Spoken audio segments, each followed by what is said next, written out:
আসসালামু আলাইকুম। দেখিয়ে দিচ্ছি নতুন একটা প্যাচ ওয়ার্কের কালেকশন। মাশাআল্লাহ, কালারটা এত সুন্দর, ব্ল্যাক কালারের কম্বিনেশনে হয়েছে।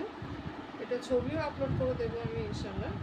নেকলাইনটা এত বড়, এই যে এত সুন্দর নেকলাইনটা, খুব সুন্দর পেটানো কাজ, ভীষণ সুন্দর। হ্যাঁ, আচ্ছা, নিচেও একটা পেয়ে যাবেন।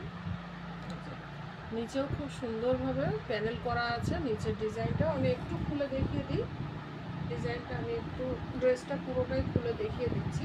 এই যে নিচের ডিজাইনটার সাথে হাতা ম্যাচ করে পাকিস্তানি স্টাইলে বানানো হয়েছে। হ্যাঁ, মাশাআল্লাহ, খুব সুন্দরভাবে রেডি করা হয়েছে। আপনারাও কিন্তু চাইলে আমার কাছে ড্রেসগুলো এরকমভাবে রেডি করে নিতে পারেন। হ্যাঁ, আমার প্রত্যেকটা ড্রেসেই হাতে প্লাস নিচে প্যানেল থাকে। এই যে প্যানেলটা আছে, এই প্যানেলের সাথে কিন্তু ডিজাইন দেওয়া হয়। এটা তো হচ্ছে ড্রেসের ওড়নাটা, আর ড্রেসের প্যান্টটা হচ্ছে এই। প্রত্যেকটা ড্রেসের প্যান্টে হাতায় এইভাবে ডিজাইন এবং লেস ম্যাচিং করে করে দেওয়া হয় ইনশাআল্লাহ।